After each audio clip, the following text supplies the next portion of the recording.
ಭಾರತೀಯ ಹವಾಮಾನ ಇಲಾಖೆಯ 150ನೇ ಸಂಸ್ಥಾಪನಾ ದಿನಾಚರಣೆಯ ಅಂಗವಾಗಿ ದೆಹಲಿಯಲ್ಲಿ ನಡೆದ ಕಾರ್ಯಕ್ರಮದಲ್ಲಿ ಪ್ರಧಾನಿ ನರೇಂದ್ರ ಮೋದಿ ಮಿಷನ್ ಮೌಸಮ್ಗೆ ಚಾಲನೆ ನೀಡಿದರು. ದೇಶವನ್ನು ಹವಾಮಾನ ಸ್ಮಾರ್ಟ್ ರಾಷ್ಟ್ರವನ್ನಾಗಿ ಮಾಡುವ ಗುರಿಯೊಂದಿಗೆ ಈ ಕಾರ್ಯಕ್ರಮ ಆಯೋಜಿಸಲಾಗಿತ್ತು. ಸಂಸ್ಥಾಪನಾ ದಿನಾಚರಣೆಯ ಸ್ಮರಣಾರ್ಥ ವಿಶೇಷ ಅಂಚೆ ಚೀಟಿ ಮತ್ತು ನಾಣ್ಯಗಳನ್ನು ಬಿಡುಗಡೆ ಮಾಡಲಾಯಿತು. ಜೊತೆಗೆ ಪ್ರಧಾನಿ ಹವಾಮಾನ ಬದಲಾವಣೆ ಕುರಿತಂತೆ ಭಾರತೀಯ ಹವಾಮಾನ ಇಲಾಖೆಯ ವಿಷನ್ 2047 ಕುರಿತ ಮುನ್ನೋಟ ಲೋಕಾರ್ಪಣೆ ಮಾಡಿದರು. over the past century and a half को प्रोत्साहन और आपदा प्रबंधन को सुदृढ़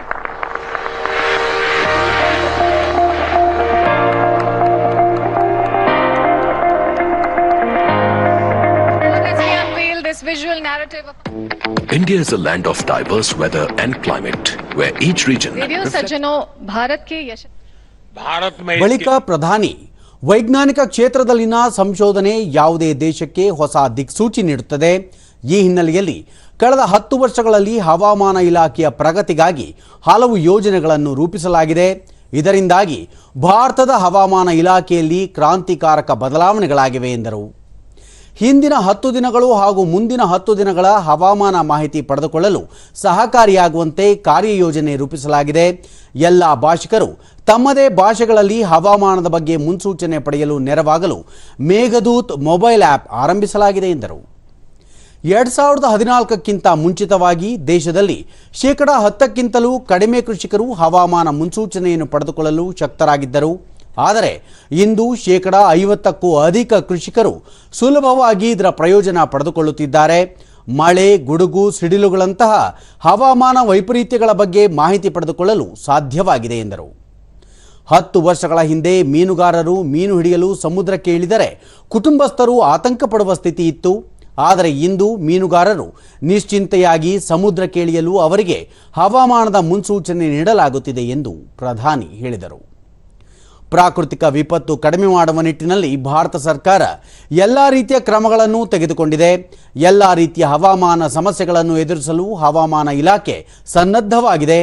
ಕೃತಕ ಬುದ್ಧಿಮತ್ತೆ, ಮಿಷನ್ ಲರ್ನಿಂಗ್ನಂತಹ ತಂತ್ರಜ್ಞಾನಗಳನ್ನು ಬಳಸಿಕೊಂಡು ಹವಾಮಾನ ಇಲಾಖೆಯನ್ನು ಆಧುನೀಕರಣಗೊಳಿಸಲಾಗಿದೆ. ಈ ನಿಟ್ಟಿನಲ್ಲಿ ಹಲವಾರು ದೇಶಗಳ ತಜ್ಞರೊಂದಿಗೆ ಮಾತುಕತೆ ನಡೆಸಲಾಗಿದೆ ಎಂದರು.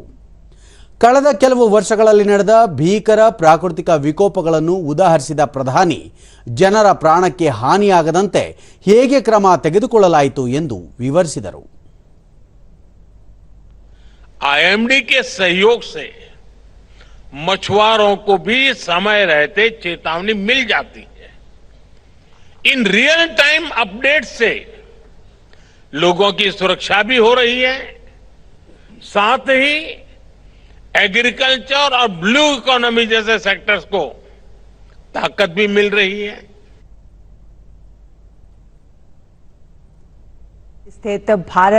ಇದಕ್ಕೂ ಮುನ್ನ ಪ್ರಧಾನಿ ಹವಾಮಾನ ಇಲಾಖೆಗೆ ಸಂಬಂಧಪಟ್ಟಂತೆ ಪ್ರದರ್ಶನ ಮಳಿಗೆಗಳಿಗೆ ಭೇಟಿ ನೀಡಿ ಮಾಹಿತಿ ಪಡೆದುಕೊಂಡರು. समारोह में भाग ले रहे हैं. फिलहाल ये दृश्य आप देख रहे हैं प्रधानमंत्री एक प्रदर्शनी का अवलोकन करते हुए.